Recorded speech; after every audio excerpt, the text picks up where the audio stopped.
Good news, everyone! I have returned. But yeah, anyway, I'm back again with, what's technically a revamped video. So if you're unaware, Monaga is something that has been going on my channel for a while, but considering I'm getting better at videos and making videos, I figured I'd redo it. So the first two versions of these kinds of videos are up, still, I'm not deleting them. They're a testament to how much I've grown as a creator, but they are still getting remade because I can do better. The first part of improvement is admitting you can improve. So, the starters for Monaga, an anime-inspired Pokémon region, which is basically take the inspiration behind a character and turn that into a Pokémon. Not so much just one-to-one translating the character, but more so taking the essence of what they are or something about them / their series and turning it into something. Starting where most Pokedexes do. Unova's a little weird because Victini's before all the starters technically, but you get my point.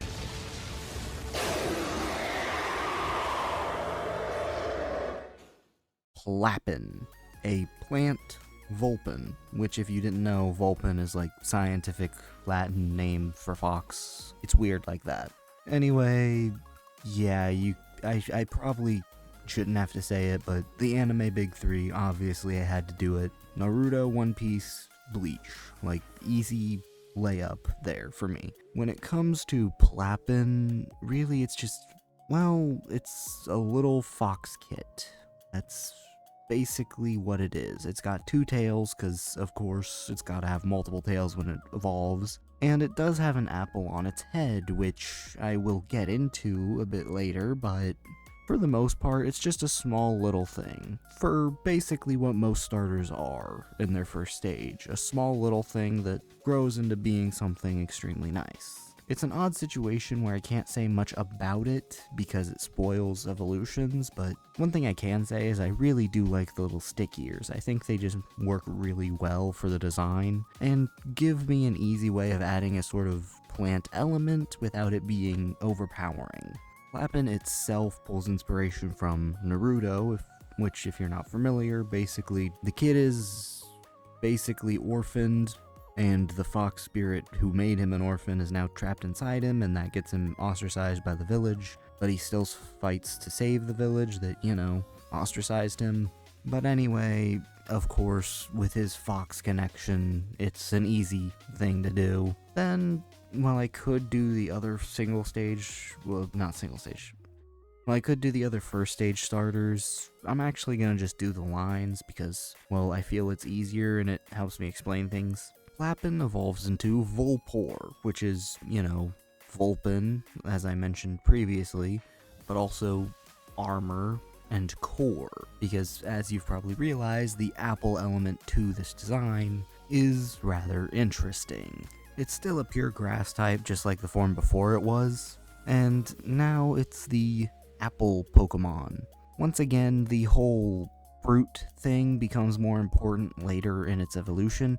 You know, the middle stages are really kind of odd in that sense, because they have that sort of issue where you've already talked about a decent bit of it for the first stage, but you kind of have to hold back for the final stage. It really is a bit awkward, but anyway. Volpor, it does the whole thing with, like, you eat food, it provides you energy, but, like, it's constantly got food pumping energy into it because, you know, it's a plant. Also, the whole thing about how chakra is natural life energy and everything has it and you can feel it everywhere, and it's just like, okay, I mean, I get it, but kind of hard to translate that. Like, I could obviously make it a psychic type, but I mean, I didn't really want to do that. Though the armor aspect of it is just really interesting, and that is explained once it evolves once more into Volsin, a mix of Vulpin and Sin. Because, well, forbidden fruit. See, I told you it'd be important. From what I can tell, the Bible never explicitly states it's an apple, just a forbidden fruit. Though, considering the most common example of it is an apple, that's what I went with. So Volsin's whole thing is corruption, a sort of progression of mankind. nature provides us with energy, and then, by our own nature, we destroy ourselves, as well as everything around us. And it's kind of a nod to Naruto constantly losing control earlier on when he couldn't fully grasp Kurama's strength. Also, you might have caught the sort of Iron Man-esque thing I got going on with it that was once again intentional, because in the movies, which I know, I read the comics too, but in the movies, Tony Stark starts as a weapons dealer, and then he gets injured and builds scraps in a cave.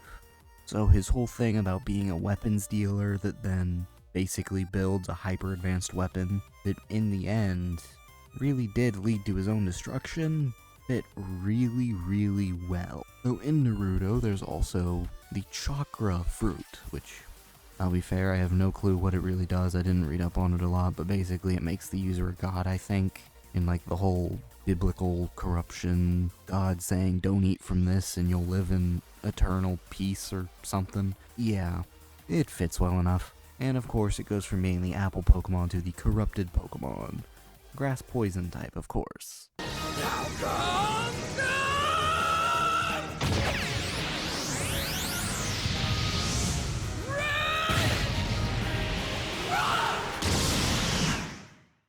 Now, moving on to the fire starter, Monkid.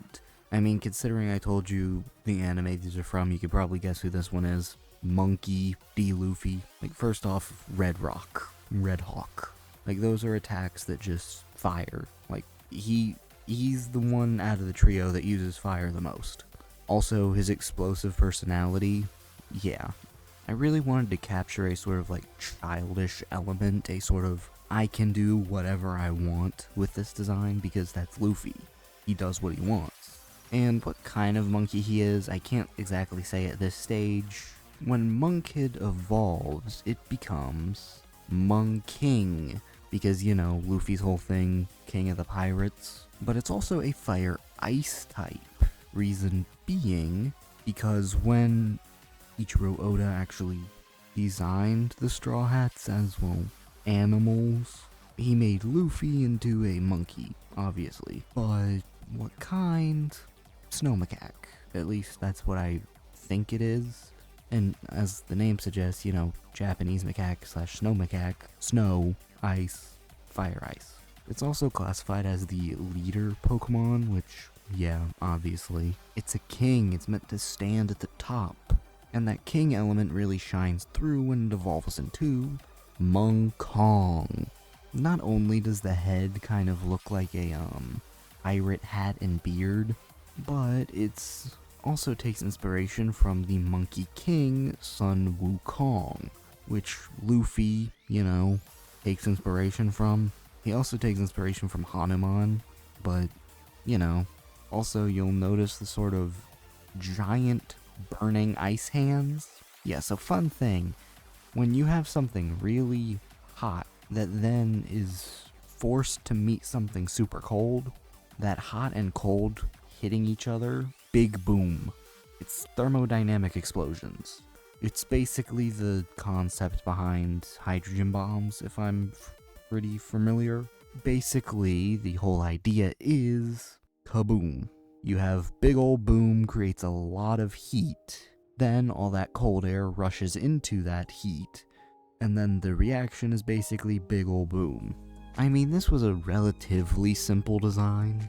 The real spice to it kind of just came from the X-Scar, you know, similar to what Luffy has, but also from the head shape, because the pirate hat plus beard combo worked pretty well.